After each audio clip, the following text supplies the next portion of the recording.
ఒకవైపు తన చెల్లెల కోసం 20 ఏళ్లుగా నరకం అనుభవిస్తున్న ఫస్ట్ హీరో, మరోవైపు నిజం కోసం ఎంతటి వారినైనా ఎదిరించడానికి సిద్ధంగా ఉన్న సెకండ్ హీరో. వీళ్ళిద్దరి మధ్య జరిగే ఆ మానసిక యుద్ధం, అలాగే ఇన్వెస్టిగేషన్ లో బయటపడే షాకింగ్ ఆధారాలు ఖచ్చితంగా మీకు మైండ్ బ్లాక్ అయ్యేలా చేస్తాయి. హాయ్ అందరికీ నమస్కారం. ఈ రోజు నేను మీకు బియాండ్ ఈవిల్ అనే కొరియన్ వెబ్ సిరీస్ లోని 7వ ఎపిసోడ్ ని ఎక్స్ప్లెయిన్ చేయబోతున్నాను. ఇంకా డైరెక్ట్ గా కథలోకి వెళ్లే ముందు మీరు గనక మన ఛానల్ కి ఫస్ట్ టైం వస్తే సబ్స్క్రైబ్ చేసి బెల్ ఐకాన్ ప్రెస్ చేయండి. ఇంకా డైరెక్ట్ గా కథలోకి వెళ్తే ఈ స్టోరీ స్టార్టింగ్ లోనే ఫస్ట్ హీరో ఇంతకు ముందు రీజనల్ ఇన్వెస్టిగేషన్ యూనిట్ లో పనిచేశాడు కదా 3 సంవత్సరాల క్రితం. అక్కడ కథ ఓపెన్ అవుతుంది. అంతేకాకుండా తన అసిస్టెంట్ తో కలిసి ఫస్ట్ హీరో కూర్చొని అది కూడా సీరియల్ కిల్లర్ గాడు వీడై ఉంటాడు అని చెప్పేసి ఒకరిని అనుమానిస్తూ వాడిని ఫాలో చేస్తూ ఉంటాడు. వాడింట్లో ఉన్నప్పుడు ఫస్ట్ హీరో ఆ తర్వాత హీరో వాళ్ళ అసిస్టెంట్ బయట కారులో కూర్చొని వాడిని అబ్జర్వ్ చేస్తూ ఉంటారు. అదే సమయంలో ఫస్ట్ హీరో వాళ్ళ అసిస్టెంట్ ఏమంటాడంటే, సార్ వాడే 3 అమ్మాయిలు చంపాడు అని చెప్పేసి మన దగ్గర ఆధారాలు ఉన్నాయి. అలాంటప్పుడు మనం వాడిని అబ్జర్వ్ చేయడం ఏంటి, వాడు ఎక్కడికి వెళ్తున్నాడో ఏం చేస్తున్నాడో వాచ్ చేయడం ఏంటి, వెళ్ళి అరెస్ట్ చేద్దాం సార్ అని చెప్పేసి అంటంతో ఫస్ట్ హీరో ఏమంటాడంటే, చూడు ఎవరినైనా సరే వారెంట్ లేకుండా వెళ్ళి మనం అరెస్ట్ చేయకూడదు. వారెంట్ లేకుండా అరెస్ట్ చేసిన తర్వాత ఆధారాలు చూపించినా కూడా కోర్టు వాళ్ళు నమ్మరు. ఒకవేళ అరెస్ట్ చేసిన తర్వాత ఎవిడెన్స్ నిజంగా దొరకలేదనుకో ఏం చేస్తాం, కోర్టు వాళ్ళు నమ్మరు. ఆ తర్వాత వాడిని విడుదల చేస్తారు. అందులోనూ రెండవసారి మనకు ఆధారాలు దొరికాయి అనుకో, మళ్ళీ వాడిని అరెస్ట్ చేసామనుకో, కోర్టు వాళ్ళు మనల్ని అస్సలు నమ్మరు. ఎందుకంటే మీరు ఇంతకు ముందే అరెస్ట్ చేశారు, గిల్ట్ ఫీలింగ్ తో మళ్ళీ ఏదో చేశారని చెప్పేసి మనల్ని తప్పుపడతారు. కాబట్టి వాడిని ఇప్పుడు హడావుడిగా అరెస్ట్ చేసి ఎటువంటి ఆధారాలు లేకుండా మనం అప్పుడు ఆధారాలు సృష్టించడం కన్నా కరెక్ట్ ఆధారాలు దొరికినప్పుడు వాడిని అరెస్ట్ చేద్దామని చెప్పేసి ఫస్ట్ హీరో అంటాడు. కాకపోతే హీరో వాళ్ళ అసిస్టెంట్ ఏమంటాడంటే, సార్ వాడు 3 అమ్మాయిలు చంపాడు కదా, 3వ అమ్మాయి వచ్చి నా చెల్లెల వాళ్ళ బెస్ట్ ఫ్రెండ్. అందులోను ఈ కిల్లర్ గాడు సెకండ్ అమ్మాయిని చంపాడు కదా, ఆ అమ్మాయి బ్లడ్ వాడి కారు మీద ఉంది. ఇన్ని ఆధారాలు పెట్టుకొని కూడా ఎందుకండి మనం వాడిని వదిలేయటం అని చెప్పేసి అంటాడు. దాంతో ఫస్ట్ హీరో ఏమంటాడంటే, చూడు బాబు, ఆ చనిపోయిన 2వ అమ్మాయికి సంబంధించిన బ్లడ్ వాడు కారులో ఉంది కదా, దాని గురించి ఎంక్వైరీ చేశాము. వాడేమన్నాడంటే ఆ అమ్మాయి తన కారులో ఎక్కిందని, అలా ఎక్కే సమయానికి ఆ అమ్మాయికి ముక్కులో నుంచి బ్లడ్ కారిందని, అలా బ్లడ్ వచ్చిందే తప్ప తను ఆ అమ్మాయిని కిడ్నాప్ చేసేటప్పుడు గానీ లేకపోతే చంపేటప్పుడు గానీ వచ్చిన బ్లడ్ కాదు, దానికి నాకు ఎటువంటి సంబంధం లేదని చెప్పేసి ఆ కిల్లర్ గాడు చెప్పాడు అని చెప్పేసి అంటాడు. అందులోను ఫస్ట్ హీరో ఏమంటాడంటే, ఇప్పుడు 3వసారి చనిపోయిన అమ్మాయి నీ చెల్లెలు వాళ్ళ బెస్ట్ ఫ్రెండ్ అయినప్పుడు నువ్వు ఈ కేసులో ఉండకూడదు. ఎందుకంటే చనిపోయిన అమ్మాయి తాలూకు వాళ్ళు ఎవరైనా సరే కేసులో ఉంటే ఎవడి మీద పడితే వాడి మీద వీడే హంతకుడు అని చెప్పేసి ఆధారాలు లేకుండా అరెస్ట్ చేసే ప్రమాదం ఉందని చెప్పేసి సెక్షన్ పెట్టారు. అసలు నువ్వు ఇందులో ఉండకూడదు అని చెప్పేసి అంటాడు. కానీ హీరో వాళ్ళ అసిస్టెంట్ ఏమంటాడంటే, సార్ మీరు ఏమైనా చెప్పండి, ఆ అమ్మాయి నా సొంత చెల్లెలు కాదు, ఏది ఏమైనా సరే ఇలా మీరు నన్ను ఎంతకాలం ఆపుతారు, ఏదో ఒక రోజు నేను ఒక్కడనే వెళ్తాను, వాడిని పట్టుకుంటాను, పెచ్చగొట్టురు కొడతాను అని చెప్పేసి అంటంతో అప్పుడు కూడా హీరో ఏమంటాడంటే, నువ్వు గనక వాడిని పట్టుకొని ఒకవేళ కోర్టుకు తీసుకొచ్చినా కొట్టినా ఒక అమాయకుడిని పట్టుకునేలా చేస్తున్నారు పోలీసులు, ఎటువంటి ఆధారాలు లేకుండా ఒక సామాన్యుడి మీద వాళ్ళ ప్రతాపం చూపిస్తున్నారు పోలీసులు అని చెప్పేసి మళ్ళీ మీడియా వాళ్ళు రాస్తారు. కాబట్టి కొంచెం జాగ్రత్తగా ఉండు, మనం వాడిని పట్టుకుందాం అని చెప్పేసి హీరో అంటాడు. ఆ తర్వాత హీరో ఏమంటాడంటే, సరే సరే నాకు బాగా నిద్ర వచ్చేటట్టుంది, వెళ్ళి టీ తీసుకుని వస్తాను, నువ్వు ఇక్కడే ఉండి వాడిని చూస్తూ ఉండి అని చెప్పేసి హీరో పక్కనే ఉన్న సూపర్ మార్కెట్ కి వెళ్తాడు. వెళ్ళిన తర్వాత కరెక్ట్ గా అదే సమయంలో హీరోకి తన పై అధికారి కాల్ చేస్తాడు. ఆయన ఎవరో కాదు, ప్రస్తుతం చిన్న పోలీస్ స్టేషన్ లో ఎవరైతే హీరోకి పై అధికారిగా ఉన్నాడో 3 సంవత్సరాల క్రితం రీజనల్ ఇన్వెస్టిగేషన్ యూనిట్ లో కూడా ఆయన హీరోకి పై అధికారి అనమాట.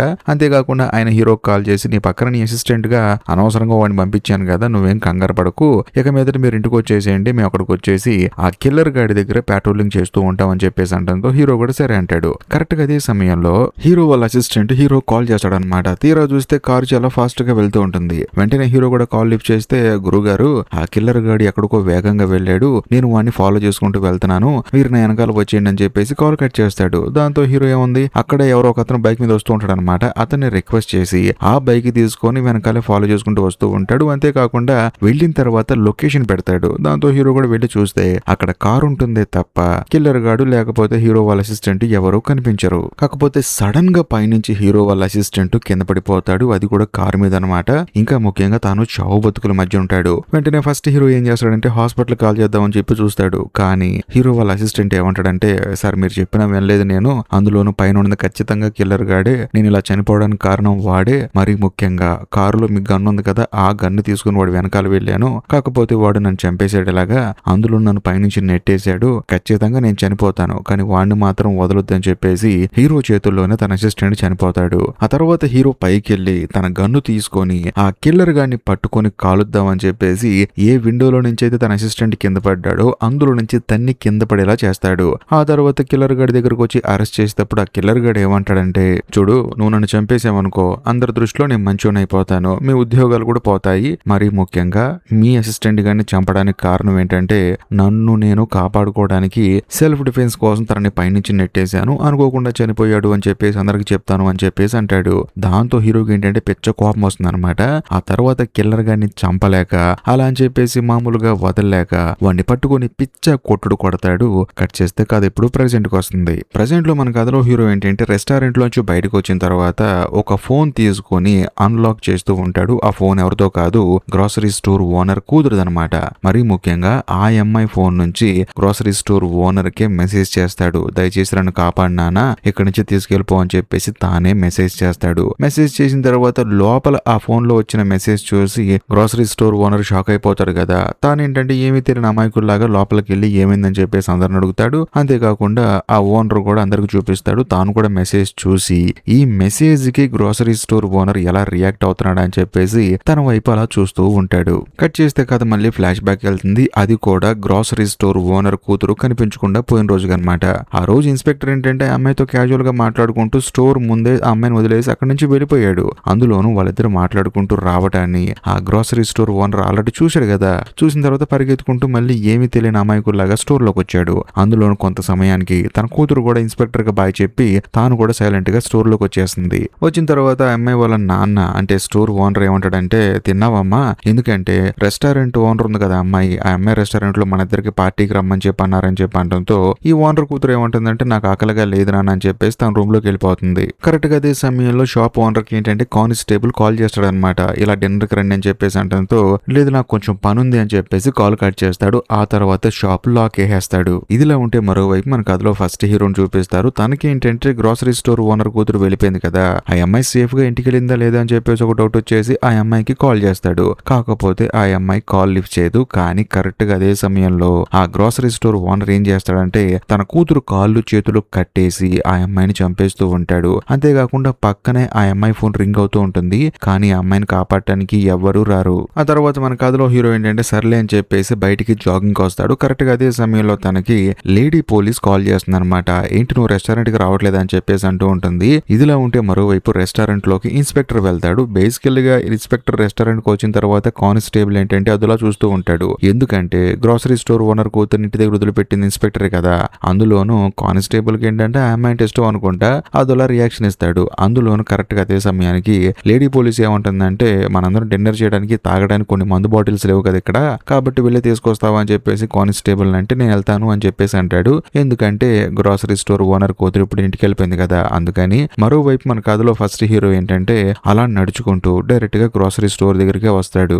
కరెక్ట్ గా అదే సమయంలో లోపల ఏంటంటే ఆ ఓనర్ గాడు తన కూతురు కాళ్ళు చేతులు కట్టేసి ముందు వేళ్లు కట్ చేయడానికి కత్తిని రెడీ చేసుకుంటూ ఉంటాడు. మరోవైపు మన కథలో ఫస్ట్ హీరో మాత్రం బయట ఉంటాడనమాట. అందులోనూ ఆ గ్రోసరీ స్టోర్ ఓనర్ కూతురు ఏంటి పోలీస్ స్టేషన్ లో తాళం మర్చిపోయింది కదా, ఆ తాళం హీరో దగ్గరే ఉంటుంది. లోపలికి వెళ్దామా వద్దా అని చెప్పేసి హీరో ఆలోచించుకుంటూ ఉంటాడు. మరోవైపు పాపం ఆ అమ్మాయిని వాళ్ళ నాన్న చంపడానికి సిద్ధమవుతూ ఉంటాడు. కరెక్ట్ గా అదే సమయంలో ఫస్ట్ హీరో ఏంటంటే ఎందుకులే అని చెప్పేసి అక్కడి నుంచి వెళ్ళిపోతాడు. ఇదిలా ఉంటే మరోవైపు గ్రోసరీ స్టోర్ ఓనర్ ఏంటంటే చేయాల్సిన పని అంతా చేసేసి పైకి వచ్చేస్తాడు. కాకపోతే కింద బేస్మెంట్ లో లైట్ ఆఫ్ చేయడం మర్చిపోతాడు. సర్లే అని చెప్పేసి వెళ్ళి లైట్ ఆఫ్ చేద్దాం అనుకునే సమయానికి కానిస్టేబుల్ అక్కడికి వస్తాడనమాట. దాంతో హడావుడిగా తన కూతురు రూమ్ తాళం వేసేస్తాడు. అనుకోకుండా వచ్చేటప్పుడు ఆ తాళం కింద పడిపోతుంది. ఆ తర్వాత బయటకు వచ్చి కానిస్టేబుల్ ని లోపల తీసుకెళ్తాడు. డిన్నర్ కావాల్సిన ప్రతి ఒక్క సామాన్లు ఆ కానిస్టేబుల్ ఏం చేస్తాడంటే ఈ గ్రోసరీ స్టోర్ లో తీసుకుంటూ ఉంటాడు. కరెక్ట్ గా అదే సమయంలో గ్రోసరీ స్టోర్ ఓనర్ కి హీరో వాళ్ళ పై అధికారి కాల్ చేస్తాడు. ఏంటి ఇంకా రాలేదని చెప్పేసి అంటంతో వస్తున్నామండి అని చెప్పేసి అంటాడు. కరెక్ట్ గా అదే సమయంలో కానిస్టేబుల్ కూడా ఏమంటాడంటే, మీ అమ్మాయి ఇంటికి వచ్చింది కదండి, ఎలా ఉంది మాట్లాడదా అని చెప్పేసి లోపలికి వెళ్ళిపోతాడు క్యాజువల్ గా మాట్లాడటానికి. వద్దు వద్దు నా కూతురు నిద్రపోతుందా, డిస్టర్బ్ చేయడం ఎందుకు అని చెప్పేసి అంటాడు.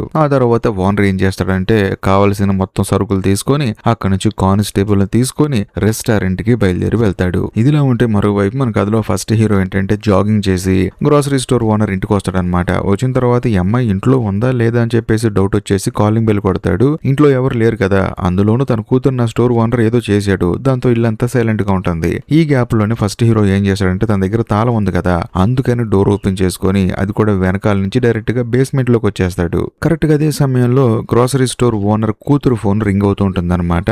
ఏంటని చెప్పేసి పరిగెత్తుకుంటూ వెళ్ళి చూస్తే ఆ అమ్మాయి రూమ్ లో కనిపించదు. ఎందుకంటే ఆ గ్రోసరీ స్టోర్ ఓనర్ ఏదో చేశాడు. కాకపోతే ఆ అమ్మాయి ఫోన్ అక్కడ ఉంటుంది. మరీ ముఖ్యంగా ఆ రెస్టారెంట్ అమ్మాయి ఉంది కదా, రెస్టారెంట్ ఓనర్ అమ్మాయి, ఆ అమ్మాయి ఒక క్లాత్ గిఫ్ట్ గా ఇచ్చింది కదా, ఆ క్లాత్ పక్కన ఉంటుంది. దాంతో కొంచెం పక్క తిరిగి చూస్తే అక్కడ 10,000 ఉంటాయి అన్నమాట.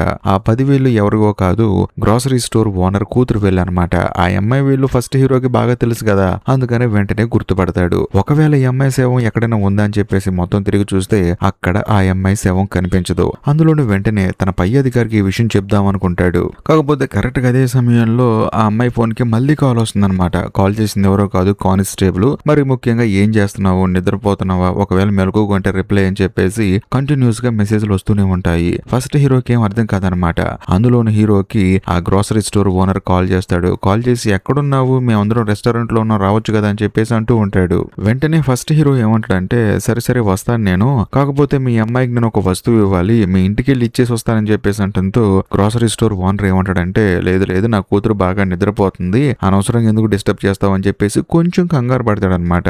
దాంతో ఫస్ట్ హీరోకి ఈ గ్రోసరీ స్టోర్ ఓనర్ మీద డౌట్ వచ్చేస్తుంది. అంతేకాకుండా గ్రోసరీ స్టోర్ ఓనర్ ఏమంటాడంటే నువ్వు ఏది ఇవ్వాలన్నా సరే ఈ రెస్టారెంట్ కి వచ్చి నాకు ఇచ్చేయని చెప్పేసి అంటూ ఉంటాడు. దాంతో హీరోకి ఏంటంటే డౌట్ ఇంకా ఎక్కువైపోతుంది అనమాట. కాకపోతే హీరో ఏంటంటే ఈ గ్రోసరీ స్టోర్ ఓనర్ గురించి తన పై అధికారికి చెప్దాం అనుకుంటాడు గానీ అసలు ఆ అమ్మాయి డెడ్ బాడీ కనిపించకుండా వీడే కిల్లర్ అని చెప్పేసి ఎలా నిరూపిస్తాము, ఒకవేళ నిరూపించకపోతే వీడు తప్పించుకొని పారిపోతాడని చెప్పేసి డౌట్ వచ్చేసి ఆ అమ్మాయి డెడ్ బాడీ కోసం వీళ్ళంతా వెతుకుతూ ఉంటాడు. కరెక్ట్ గా అదే సమయంలో తనకి ఒక డబ్బా దొరుకుతుందన్నమాట.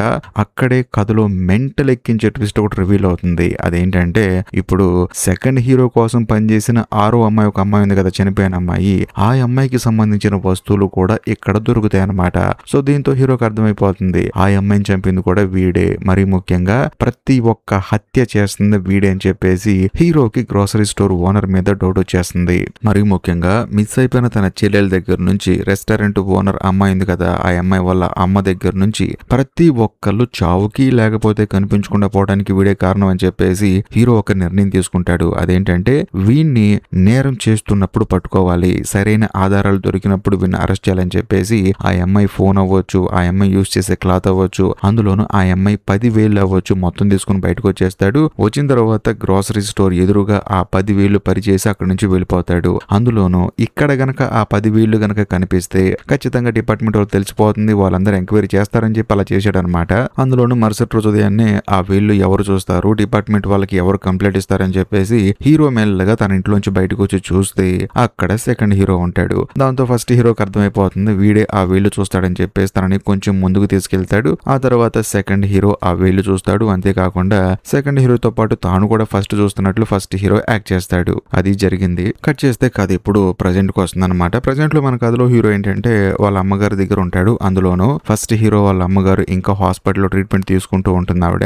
ఒక్కోసారి ఫస్ట్ హీరోకి ఏంటంటే వాళ్ళ అమ్మగారు చనిపోయారని చెప్పేసి భయం వేస్తుంది అనమాట. కరెక్ట్ గా అదే సమయంలో అక్కడికి సెకండ్ హీరో వస్తాడు. వచ్చిన తర్వాత చూడు, ఇప్పుడు గ్రోసరీ స్టోర్ ఓనర్ ఉన్నాడు కదా, తన కూతురు కనిపించకుండా పోయినప్పుడు మనకు ఒక స్టేట్మెంట్ ఇచ్చాడు. కాకపోతే ఇప్పుడు డీటెయిల్డ్ గా స్టేట్మెంట్ ఇస్తాడంట, అది కూడా నన్ను రమ్మన్నాడు అని చెప్పేసి అంటంతో వీళ్ళిద్దరు కలిసి గ్రోసరీ స్టోర్ ఓనర్ దగ్గరికి వెళ్తారు. వెళ్ళిన తర్వాత వాడిని ఎంక్వైరీ చేస్తే అతను ఏమంటాడంటే సార్, నా కూతురు కనిపించకుండా పోయిన రోజు అంతా బాగానే ఉందండి, నేను కూడా రెస్టారెంట్ లో ఉన్నాను, కానీ నా కూతురు కనిపించకుండా పోయిన సమయానికి రెస్టారెంట్ ఓనర్ అమ్మాయి కనిపించలేదు, ఒక గంట సేపు ఆ అమ్మాయి మాయమైపోయిందని చెప్పేసి అంటంతో హీరో ఏంటంటే చెప్పు నువ్వు ఎన్ని అబద్ధాలని చెప్తావు అని చెప్పేసి గ్రోసరీ స్టోర్ ఓనర్ వైపు అలా చూస్తూ ఉంటాడు. కాకపోతే సెకండ్ హీరో మాత్రం తను చెప్పిందలా నోట్ చేసుకుని వెంటనే అక్కడి నుంచి ఫస్ట్ హీరోని తీసుకొని రెస్టారెంట్ ఓనర్ అమ్మాయి దగ్గరికి వస్తాడు. వచ్చిన తర్వాత వీళ్ళిద్దరు కలిసి ఆ అమ్మాయిని ఎంక్వైరీ చేస్తే ఆ అమ్మాయి ఏమంటుందంటే ఆ రోజు నేను గంట కనిపించకుండా పోయానా అని చెప్పేసి ఆలోచించి అవును నేను వెళ్ళిపోయాను, ఎందుకంటే నాకు కొంచెం నలతగా ఉన్నా, నిద్ర వచ్చినట్టున్నా, పైకిల్లో గంట పడుకుంటాను, అలా మిస్ అయిపోయాను, అందుకే ఈ విషయం మన ఫస్ట్ హీరో కూడా తెలుసు అడిగని చెప్పేసి అంటంతో ఫస్ట్ హీరో కూడా అవును అని చెప్పేసి అంటాడు. కరెక్ట్ గా అదే సమయంలో అక్కడికి కానిస్టేబుల్ వస్తాడు. వచ్చిన తర్వాత వీళ్ళిద్దరు షాక్ అయిపోతారనమాట. నువ్వెప్పుడు బయటకు వచ్చావు, నిన్ను పోలీసులు అరెస్ట్ చేశారు కదా అని చెప్పేసి అంటంతో లేదండి, ఇన్స్పెక్టర్ అక్కడికి వచ్చాడు, ఆ తప్పు నేనే చేశానని చెప్పేసి ఒప్పుకున్నాడు, దాంతో నన్ను వదిలేశారు అని చెప్పేసి అంటంతో వీళ్ళిద్దరు షాక్ అయిపోతారు. ఇదిలా ఉంటే మరోవైపు ఇన్స్పెక్టర్ చూపిస్తారు. తానేంటంటే జైల్లో ఉంటాడు. అంతేకాకుండా అక్కడికి ఇన్స్పెక్టర్ వాళ్ళ అమ్మ వచ్చేసి ఏమైందిరా నీకని చెప్పేసి అంటూ ఉంటుంది. అర్జెంట్ గా నువ్వు బయటకు వచ్చాయని చెప్పేసి అంటూ ఉంటుంది. కాకపోతే ఇన్స్పెక్టర్ ఏమంటాడంటే లేదమ్మా, గ్రోసరీ స్టోర్ ఓనర్ కూతురు చివరిగా మాట్లాడింది నాతోనే, ఆ తర్వాత తను కనిపించకుండా పోయింది. ఒకవేళ నాకు తెలియకుండానే నేను ఆ అమ్మాయిని ఏమైనా చేసుంటాను అని చెప్పేసి అంటంతో నీకేమైనా పిచ్చి పట్టిందా అని చెప్పేసి అంటూ ఉంటుంది. అందులో ఇన్స్పెక్టర్ ఏమంటాడంటే ఇంతకు ముందు నేను మెంటల్ హాస్పిటల్కి వెళ్ళాను కదా, దాని ప్రభావం ఏమో అని చెప్పేసి అంటూ ఉంటాడు. కాకపోతే ఇన్స్పెక్టర్ వాళ్ళ అమ్మగారు ఏమంటుందంటే అది ఎప్పుడూ జరిగింది, ఇప్పుడు జరిగిన దానికి ఎందుకు లింక్ పెట్టుకుంటావు అని చెప్పేసి అంటూ ఉంటుంది. కరెక్ట్ గా అదే సమయంలో అక్కడికి ఫస్ట్ హీరో వస్తాడు. వచ్చిన తర్వాత నువ్వే లేనిపోని మాటలు చెప్పి నా కొడుకుని జైలుకి పంపించావు అని చెప్పేసి అంటుంది ఇన్స్పెక్టర్ వాళ్ళ అమ్మ. కాకపోతే ఇన్స్పెక్టర్ ఏమంటాడంటే అమ్మా, నాకు నేనుగా వచ్చాను, నన్ను ఎవరు ఇన్ఫ్లుయెన్స్ చేయలేదు, దయచేసి వెళ్ళిపోండి అని చెప్పేసి అంటంతో అక్కడి నుంచి అందరూ వెళ్ళిపోతారు. వెళ్ళిపోయిన తర్వాత ఫస్ట్ హీరో మాత్రమే అక్కడ ఉంటాడు.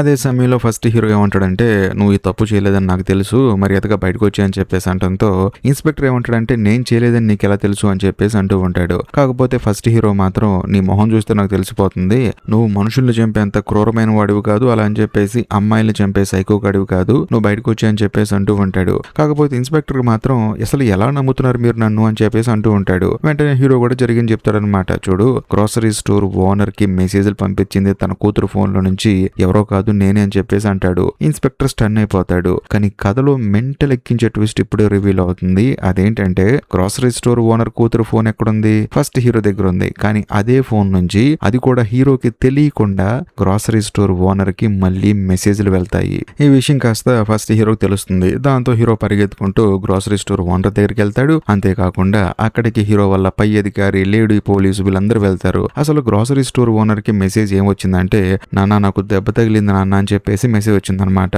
ఇప్పుడు మెసేజ్ వచ్చిందంటేనే ఫోన్ ఆన్ లో ఉన్నట్టు కదా, ఆ లొకేషన్ ట్రేస్ చేస్తే ఒక పర్టికులర్ ఏరియా చూపిస్తుంది. అందులోను ఆ పర్టికులర్ ఏరియా ఏదో కాదు, మనకు అందులో ఫస్ట్ హీరో ఉన్నాడు కదా, ఈ అమ్మాయి ఫోన్ ఒక చోట దాచిపెట్టాడు కదా, ఆ లొకేషన్ ఈ లొకేషన్ అనమాట. దాంతో అందరూ ఏంటంటే అక్కడికి వెళ్ళి వెతుకుతూ ఉంటారు. వెంటనే ఫస్ట్ హీరో ఏం చేస్తాడంటే తన ఫోన్ ఎక్కడైతే దాచిపెట్టాడో అక్కడికి వెళ్ళి చూస్తే తను దాచిపెట్టిన ఫోన్ కనిపించదు. కాకపోతే అక్కడ ఒక లెటర్ ఉంటుంది, పలానా చోటకి రమ్మని చెప్పేసి. దాంతో ఫస్ట్ హీరో కూడా పరిగెత్తుకుంటూ ఆ ప్లేస్ కి వెళ్ళి చూస్తే అక్కడ రెస్టారెంట్ ఓనర్ అమ్మాయి ఉంటుంది. అంతేకాకుండా ఫస్ట్ హీరో స్టన్ అయిపోతాడనమాట. ఆ రెస్టారెంట్ అమ్మాయి ఏమంటుందంటే నేను చూస్తూ ఉన్నాను, నా రెస్టారెంట్ పక్కన దాచిపెట్టిన ఫోన్ నేను కనిపెట్టలేనా, అందులోను ఆ ఫోన్ నుంచి గ్రోసరీ స్టోర్ ఓనర్ కి మెసేజ్లు పంపిస్తున్నావు, వాడిని అదోలా చూస్తూ ఉన్నావు, అసలు ఎందుకు ఇదంతా చేస్తున్నావు అని చెప్పేసి అంటంతో ఫస్ట్ హీరో ఏమంటాడంటే చూడు, ఇంత జరిగింది కదా, ఆ కిల్లర్ గాడు నేనే అని చెప్పేసి నీకు డౌట్ రాలేదా, నన్ను చూస్తే నీకు భయం వేయట్లేదా అని చెప్పేసి అంటంతో రెస్టారెంట్ అమ్మాయి ఏమంటుందంటే చూడు, 20 సంవత్సరాలుగా నీ చెల్లెలు కనిపించక పిచ్చోళ్ళ తిరుగుతూ ఉన్నావు,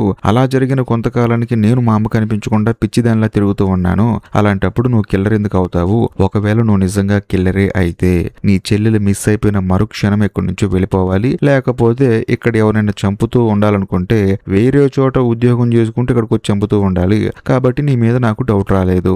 అందులోనూ ఆ ఓనర్ గాడి కూతురు ఫోన్ తీసుకొని ఓనర్ గాడికే మెసేజ్ చేస్తానంటే ఒకవేళ వాడే కిల్లర్ గాడా అని చెప్పేసి అంటంతో ఫస్ట్ హీరో అవును అంటాడు. దాంతో ఈ అమ్మాయి కోపం వచ్చేస్తుంది. అంటే నీ చెల్లెలు కనిపించకుండా పోవడానికి, మా అమ్మ కనిపించకుండా పోవడానికి, ఇక్కడ చాలా మంది అమ్మాయిలు చనిపోవడానికి వాడే కారణమా అని చెప్పేసి అంటంతో ఫస్ట్ హీరో అవును అని చెప్పేసి అంటాడు. అందులోనూ నువ్వు ఒకడిని అనుమానిస్తున్నావు అంటే వాడు ఆల్మోస్ట్ కిల్లర్ గాడే, కాబట్టి నేను నీకు హెల్ప్ చేస్తానని చెప్పేసి ఈ అమ్మాయి ఏం చేస్తుందంటే ఫోన్ తీసుకొని ఫస్ట్ హీరోకి ఇస్తుంది. కాకపోతే ఫస్ట్ హీరో ఏమంటాడంటే నువ్వు ఇందులో ఇన్వాల్వ్ అవ్వ మాకు, వాడి వల్ల నీకు కూడా ప్రమాదం ఉంటుంది అని చెప్పేసి అంటంతో ఈ అమ్మాయి ఏమంటుందంటే మా అమ్మ ఏ రోజైతే కనిపించకుండా పోయిందో ఆ రోజే ఆ కిల్లర్ గాడి సంగతి చూడాలని చెప్పేసి మెంటల్ గా ఫిక్స్ అయిపోయాను, కాకపోతే ఇప్పుడు నువ్వు నాకు తోడుగా ఉన్నావు, అలాంటప్పుడు నాకేం జరుగుతుందని చెప్పేసి ఈ అమ్మాయి అంటుంది. కట్ చేస్తే మరుసటి రోజు సెకండ్ హీరో ఏం చేస్తాడంటే ఇప్పుడు గ్రోసరీ స్టోర్ ఓనర్ కూతురు ఫోన్ కి ఎక్కడ ఆన్ అయింది, రెస్టారెంట్ దగ్గరే ఆన్ అయింది కదా, మరి ముఖ్యంగా వీళ్ళందరూ కామన్ గా కలుసుకునే ప్లేస్ అక్కడే, అందులోనూ ఆ అమ్మాయి ఒక గంట మిస్ అయిపోయింది. దాన్ని బట్టి ఈ రెస్టారెంట్ లోనే మొత్తం ఆయనకి ఏదో జరుగుతుందని చెప్పేసి సెకండ్ హీరో మొత్తం సెర్చ్ చేయడానికి వారెంట్ తీసుకుని వస్తాడు. దాంతో రెస్టారెంట్ ఓనర్ కూడా ఏమంటుందంటే చెక్ చేసుకోండి అని చెప్పేసి నాకు కొంచెం పని ఉందని చెప్పేసి అమ్మాయి అక్కడ నుంచి వెళ్ళిపోతుంది. బట్ అక్కడ నుంచి వెళ్ళిపోయిన తర్వాత అక్కడున్న సెకండ్ హీరో టీమ్మేట్స్ అందరూ కలిసి సెకండ్ హీరోకి ఒక మైండ్ బ్లోయింగ్ విషయం చెప్తారు. అదేంటంటే ఆ గ్రోసరీ స్టోర్ ఓనర్ కూతురు కనిపించకుండా పోయిన తర్వాత అసలు ఈ రెస్టారెంట్ కి హీరో లేట్ గా వచ్చాడు కదా, అందులోనూ రెస్టారెంట్ ఓనర్ తో ఫోన్ లో మాట్లాడాడు కదా, మీ అమ్మాయికి ఇవ్వాల్సిన వస్తువు ఒకటి నా దగ్గర ఉంది, మీ అమ్మాయికి ఇచ్చేసి వస్తాను అని చెప్పేసి అన్నాడు కదా. కాకపోతే ఓనర్ ఏమన్నాడు, డైరెక్ట్ గా రెస్టారెంట్ కి వచ్చేయమని చెప్పి అన్నాడు. ఇదంతా తెలుసుకున్న సెకండ్ హీరోకి మైండ్ బ్లాక్ అయిపోతుంది. అంటే మొత్తానికి మనోడు ఏదో చేసుంటాడని చెప్పేసి డైరెక్ట్ గా అక్కడ నుంచి వైలెంట్ క్రైమ్ డిపార్ట్మెంట్ దగ్గరికి వెళ్తాడనమాట. వెళ్ళిన తర్వాత మా నాన్న ఎవరో మీకు తెలుసు, కాబట్టి నేను అడిగిన దానికి మీరు నాకు కొంచెం హెల్ప్ చేయాలని చెప్పేసి అంటాడు. దాంతో అతను కూడా కూడా అవును అని చెప్పేసి డిప్యూటీ కమిషనర్ కి కాల్ చేస్తే, అవును వచ్చిన వాడు నా కొడుకే, మీరు వాడికి ఏ హెల్ప్ కావాలంటే ఆ హెల్ప్ చేయండి, కాకపోతే వాడి పక్క నుండి అంతా చూస్తూ ఉండండి అని చెప్పేసి అంటంతో వైలెంట్ క్రైమ్ డిపార్ట్మెంట్ లో ఉన్న అతను కూడా సరే అంటాడు. ఇదిలా ఉంటే మరోవైపు డిప్యూటీ కమిషనర్ దగ్గర కన్స్ట్రక్షన్ కంపెనీ సీఈఓ ఉంటాడనమాట. అతనికి ఏం అర్థం కాదు, ఏంటండి మీ అబ్బాయి వీడేమో కిల్లర్ని పట్టుకుంటా అని చెప్పేసి తిరుగుతూ ఉంటాడు, ఆ ఇన్స్పెక్టర్ గాడేమో నేనే హత్య చేశానని చెప్పేసి జైల్లోకి వెళ్ళి కూర్చుంటాడు, వీళ్ళిద్దరి మధ్య నా రీడెవలప్మెంట్ కార్యక్రమం మొత్తం ఆగిపోయిందని చెప్పేసి అంటంతో డిప్యూటీ కమిషనర్ ఏమంటాడంటే, ఎందుకు ఆగిపోతుంది, ఖచ్చితంగా మా వాడు కిల్లర్ ని పట్టుకుంటాడు, వాడు నిజంగా చేశాడా చేయలేదనే విషయం పక్కన పెడితే పట్టుకుంటాడు, పట్టుకున్న తర్వాత మీ కార్యక్రమం మీరు స్టార్ట్ చేసుకోవచ్చు అని చెప్పేసి అంటంతో కన్స్ట్రక్షన్ కంపెనీ సీఈఓ కూడా అవునా అని చెప్పేసి అంటాడు. ఇదిలో ఉంటే మరోవైపు సెకండ్ హీరో ఏంటంటే వైలెంట్ క్రైమ్ డిపార్ట్మెంట్ వాళ్ళని అడిగిన హెల్ప్ ఏంటంటే, ఈ గ్రోసరీ స్టోర్ ఓనర్ ఉన్నాడు కదా, ఆ స్టోర్ కి ఆపోజిట్ లో ఒక సీసీ కెమెరా ఉంది, ఆ విషయం ఎవరికీ తెలియదు, కాకపోతే మన కథలో ఫస్ట్ హీరో ఏంటి ఆ షాప్ దగ్గరికి వెళ్ళాడు అని చెప్పేసి ఒక ఇన్ఫర్మేషన్ ఉంది కదా, అందుకని సెకండ్ హీరో ఆ సీసీ కెమెరా ఫుటేజ్ చూద్దామంటే అందులో ఉన్న ఫుటేజ్ ని ఎవరో అరెస్ట్ చేశారు, చేసింది ఎవరో కాదు మన కథలో హీరో వల్ల పై అధికారి అనమాట. ఆయన ఏంటంటే హీరో ఏది చేసినా సరే కిల్లర్ గాని పట్టుకోవడానికి అని చెప్పేసి అతనికి అన్ని హెల్ప్లు చేస్తూ ఉంటాడు. కాకపోతే సెకండ్ హీరో ఏంటంటే ఆ సీసీ కెమెరా ఏదైతే యాంగిల్లో ఉందో అక్కడికి వెళ్ళి చూస్తే క్లియర్ కట్ గా గ్రోసరీ స్టోర్ కనిపిస్తూ ఉంటుంది. కాకపోతే హీరో వల్ల పై అధికారి అంటే ఫస్ట్ హీరో వల్ల పై అధికారి ఆ ఫుటేజ్ డిలీట్ చేయడం వల్ల ఫస్ట్ హీరో సేఫ్ అయిపోయాడు. ఇదిలో ఉంటే మరోవైపు రెస్టారెంట్ ఓనర్ అమ్మాయిని చూపిస్తారు. ఆ అమ్మాయి వల్ల రెస్టారెంట్ మొత్తాన్ని పోలీసులు మొత్తం సోదా చేసి వెళ్ళిపోయారు కదా, అలా సోదా చేసిన ప్రాసెస్ లో ఒక పాత ఆల్బమ్ ఏంటంటే బయటపడుతుంది అనమాట. అందులో ఈ రెస్టారెంట్ ఓనర్ అమ్మాయి ఆ తర్వాత వాళ్ళ అమ్మ కలిసి దిగిన ఫోటోలు ఉంటాయి, అవి చూస్తూ ఉంటుంది. కరెక్ట్ గా అదే సమయంలో అక్కడికి ఈ గ్రోసరీ స్టోర్ ఓనర్ వస్తాడనమాట. ఈ అమ్మాయికి తెలుసు కదా వాడు కిల్లర్ గాడు అని చెప్పేసి, దాంతో భయపడుతూ ఉంటుంది. అంతేకాకుండా వాడు కూడా ఏమంటాడంటే, కాదమ్మా నేను రెండోసారి పోలీసులకి స్టేట్మెంట్ ఇచ్చే కదా, అందువల్లే నీ షాప్ మొత్తాన్ని వాళ్ళు వెతికారు, ఏదైనా హెల్ప్ చేద్దాం అని చెప్పేసి వచ్చాను అని చెప్పేసి అంటంతో, అయ్యో అవసరం లేదండి అని చెప్పేసి అంటుంది. దాంతో మనోడు కూడా అక్కడ నుంచి వెళ్ళిపోతాడనమాట. కాకపోతే వెళ్ళిపోయేటప్పుడు అక్కడ ఒక చిన్న పేపరు దాని మీద హెయిర్ పిన్ పెడతాడు. అది చూసి ఈ రెస్టారెంట్ ఓనర్ అమ్మాయి షాక్ అయిపోతుంది. ఎందుకంటే ఆ హెయిర్ పిన్ ఎవరిదో కాదు, కనిపించకుండా పోయిన వాళ్ళ అమ్మది. అంతేకాకుండా కింద ఒక లెటర్ ఉంటుంది, అందులో ఏం రాసి ఉంటుందంటే, మీ అమ్మని చూడాలనుకుంటున్నావా, కాబట్టి పర్టికులర్ గా ఒక ప్లేస్ కి వెళ్ళి అని చెప్పేసి ఆ ప్లేసు ఆ తర్వాత అక్కడికి వెళ్ళి పలానా సమాధి తవ్వు, మీ అమ్మ నీకు కనిపిస్తుంది అని చెప్పేసి రాసి ఉంటుంది. అది చదివిన తర్వాత రెస్టారెంట్ ఓనర్ అమ్మాయికి మైండ్ బ్లాక్ అయిపోతుంది. ఇదిలో ఉంటే మరోవైపు ఫస్ట్ హీరోని చూపిస్తారనమాట. బేసికల్ గా ఫస్ట్ హీరో వాళ్ళ చెల్లెలు మిస్ అయిపోయినప్పుడు, ఆ తర్వాత షాప్ అమ్మాయి చనిపోయినప్పుడు, అదే సమయంలో ఇన్స్పెక్టర్ గా ఉన్న డిప్యూటీ కమిషనర్ కదా సెకండ్ హీరో వాళ్ళ నాన్న, ఈ కేసులు మొత్తాన్ని ఇన్వెస్టిగేట్ చేయకుండా ఆపేశాడు కదా, దానికి సంబంధించిన పేపర్ కటింగ్స్ మొత్తాన్ని ఫస్ట్ హీరో ఏంటంటే తగలబెట్టేస్తూ ఉంటాడు. అవి కాలిపోతూ ఉంటాయి. కరెక్ట్ గా అదే సమయంలో అక్కడికి సెకండ్ హీరో వస్తాడు. వచ్చిన తర్వాత ఫుటేజ్ ఎందుకు డిలీట్ చేశావు, ఒకవేళ మన పై అధికారి ఫుటేజ్ డిలీట్ చేస్తే అక్కడ నువ్వు చేయకూడని పని చేస్తేనే కదా డిలీట్ చేసేది, కాబట్టి నువ్వు రెస్టారెంట్ కు వచ్చే ముందు గ్రోసరీ స్టోర్ ఓనర్ ఇంటికి వెళ్ళావు కదా, అక్కడ ఏం చేసావు చెప్పు అని చెప్పేసి అంటూ ఉంటాడు. ఒకవేళ నువ్వు చెప్పకపోతే అరెస్ట్ చేస్తానని చెప్పేసి అంటూ ఉంటాడు. కరెక్ట్ గా అదే సమయంలో రెస్టారెంట్ ఓనర్ అమ్మాయి ఫస్ట్ హీరో కాల్ చేస్తుంది. ఇలాగా గ్రోసరీ స్టోర్ ఓనర్ గాడు మా అమ్మకి సంబంధించిన హెయిర్ పిన్ అక్కడ పెట్టి అందులోను పలానా చోటుకెళ్లి సమాధి పక్కన తవ్వు అని చెప్పేసి అన్నాడు, నేను కూడా ఇక్కడికి వచ్చాను, ఒకవేళ వాడు నన్ను చంపడానికి వేసిన ప్లానే అయ్యుంటే మాత్రం ఖచ్చితంగా నువ్వు అని వదలొద్దు, ఎందుకంటే వాడు నన్ను ప్లాన్ వేసి మరి ఇక్కడికి రప్పించొచ్చు కదా అని చెప్పేసి తన డౌట్ ని హీరోకి చెప్తుంది. దాంతో ఫస్ట్ హీరోకి భయం వేసి రెస్టారెంట్ ఓనర్ అమ్మాయి చెప్పిన లొకేషన్ కి వెళ్దామని చూస్తే సెకండ్ హీరో ఆపుతూ ఉంటాడు. దాంతో ఫస్ట్ హీరో ఏమంటాడంటే, దయచేసి నన్ను వదిలిపెట్టు అని చెప్పేసి అంటూ ఉంటాడు. ఇదిలా ఉంటే మరోవైపు ఈ గ్రోసరీ స్టోర్ ఓనర్ ని చూపిస్తారు. తన ఇంటి తోటలో ఒక చోట తవ్వుతూ ఉంటాడు అనమాట. నా బంగారం బయటకు వచ్చాయని చెప్పేసి అంటూ ఉంటాడు. కరెక్ట్ గా అదే సమయంలో కథలో మెంటల్ ఎక్కించే ట్విస్ట్ కూడా రివీల్ అవుతుంది. అదేంటంటే గ్రోసరీ స్టోర్ ఓనర్ ఇంటికి అది కూడా తన గుంట తీస్తున్నప్పుడు అక్కడికి సెకండ్ హీరో వస్తాడు. మీరు ఇన్ని హత్యలు చేసినందుకు గాను మిమ్మల్ని నేను అరెస్ట్ చేస్తున్నాను అని చెప్పేసి అంటాడు. దాంతో ఆ గ్రోసరీ స్టోర్ ఓనర్ ఏమంటాడంటే, నువ్వు ఒక్కడే వచ్చావా నీతో పాటు ఎవరైనా వచ్చారా అని చెప్పేసి క్వశ్చన్ చేస్తాడు. ఎందుకంటే సింగిల్ గా వస్తే సెకండ్ హీరోని చంపేద్దామని. కానీ సెకండ్ హీరో ఏమంటాడంటే, నేను ఎందుకు ఒంటరిగా వస్తాను, నాతో పాటు ఫస్ట్ హీరో వచ్చాడు కదా అని చెప్పేసి అంటంతో మెల్లగా ఫస్ట్ హీరో ఏంటంటే పైనుంచి చూస్తూ ఉంటాడు. దాంతో గ్రోసరీ స్టోర్ ఓనర్ కి మైండ్ బ్లాక్ అయిపోతుంది. ఇదిలా ఉంటే మరోవైపు రెస్టారెంట్ ఓనర్ అమ్మాయిని చూపిస్తారనమాట. ఆ అమ్మాయి దగ్గరికి ఎవరో వస్తున్న సౌండ్ వస్తుంది. దాంతో ఆ అమ్మాయి భయపడిపోతుంది. కాకపోతే అక్కడికి వచ్చింది ఎవరో కాదు, ఇన్స్పెక్టర్ అనమాట. అందులోనూ ఇన్స్పెక్టర్ తో పాటు అక్కడికి చాలా మంది పోలీసులు వస్తారు. బేసికల్ గా ఇన్స్పెక్టర్ అక్కడ పంపించింది ఎవరో కాదు, మన కథలో ఫస్ట్ హీరో అనమాట. దాంతో రెస్టారెంట్ ఓనర్ అమ్మాయి ఎంతగానో ఆనందపడుతుంది. కట్ చేస్తే మరోవైపు సెకండ్ హీరోని, ఆ తర్వాత ఫస్ట్ హీరోని, మరి ముఖ్యంగా గ్రోసరీ స్టోర్ ఓనర్ ని చూపిస్తారు. సెకండ్ హీరో ఓనర్ తో ఏమంటాడంటే నీ పని అయిపోయిందిరా అని చెప్పేసి అంటాడు. ఇంతటితో ఈ ఎపిసోడ్ అయిపోతుంది. నిజం చెప్పండి, ఈ ఎపిసోడ్ మీకు నచ్చిందా? ఒకవేళ నచ్చితే మాత్రం కామెంట్ చేయండి. అంతేకాకుండా ఈ వీడియో కనుక మీకు నచ్చినట్లయితే ఖచ్చితంగా లైక్ చేయండి, షేర్ చేయండి, కామెంట్ చేయడం మాత్రం మర్చిపోకండి. మీ కామెంట్ కోసం వెయిట్ చేస్తూ ఉంటాను. ఇంకా లాస్ట్ అండ్ ఫైనల్ గా నేను మీకు చెప్పొచ్చేది ఏంటంటే, ఇప్పటికీ మీరు మన ఛానల్ ని సబ్స్క్రైబ్ చేసుకోకపోతే దయచేసి సబ్స్క్రైబ్ చేసి బెల్ ఐకాన్ ప్రెస్ చేయండి. బాయ్.